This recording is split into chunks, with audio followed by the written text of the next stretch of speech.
السلام علیکم ورحمۃ اللہ وبرکاتہ۔ اس وقت میں آپ کے سامنے سورہ المائدہ کی آیت نمبر 2 کا کچھ حصہ اس کا ترجمہ پیش کر رہا ہوں، سماعت فرمائیے۔ اعوذ باللہ من الشیطان الرجیم، بسم اللہ الرحمن الرحیم۔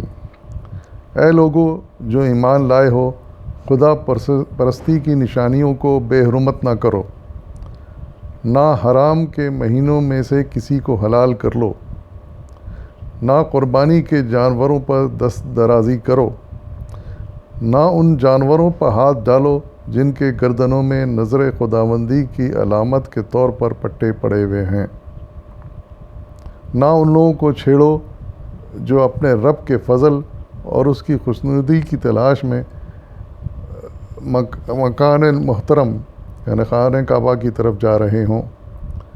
ہاں، جب احرام کی حالت ختم ہو جائے تو تم شکار کر سکتے ہو۔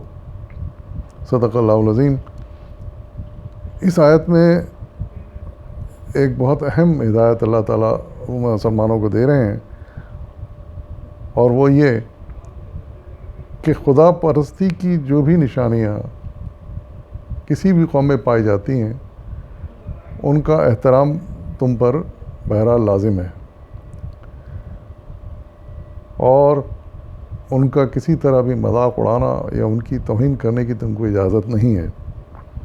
یہی بات جو اللہ تعالیٰ نے فرمائی کہ اے لوگوں جو ایمان لائے، خدا پرستی کی نشانیوں کو بے حرمت نہ کرو۔ تو اس میں تمام وہ نشانیاں آ جاتی ہیں، وہ چاہے کہ اس میں کسی قوم کا ذکر نہیں ہے، کسی خاص نشانی کا ذکر نہیں ہے، اس میں تمام قوموں کی تمام نشانیاں شامل ہو جاتی ہیں، اس سے منع کیا گیا ہے۔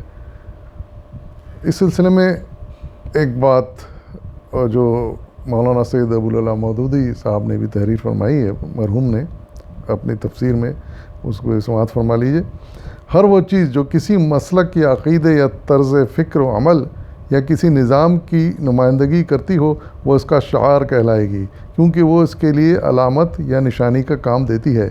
سرکاری جھنڈے، فوج اور پولیس وغیرہ کے یونیفارم، سکے، نوٹ، اسٹامپ حکومتوں کے شاعر ہیں، اور وہ اپنے محکوموں سے بلکہ جن جن پر اس کا زور چلے سب سے اس کا احترام کا مطالبہ کرتی ہیں۔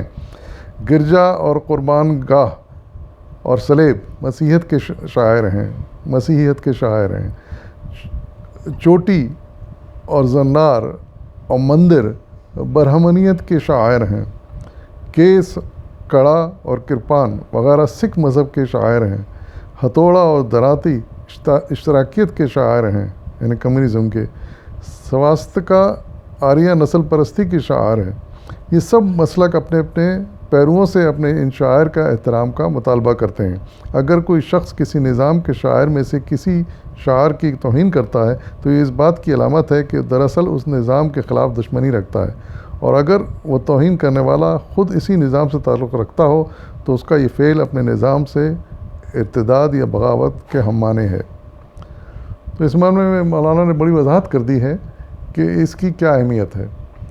اگر اتنی اہمیت ہے کہ اگر ہم کوئی دوسری قوم کے لوگ ہمارے شاعر کا مذاق اڑا رہے ہیں یا اس کی بد احترامی کر رہے ہیں تو یہ اس کا ہمیں پھر بھی حق حاصل نہیں ہے کہ ہم کسی دوسرے مذہب یا قوم کے شاعر کی بد احترامی کریں یا اس کا مذاق اڑائیں۔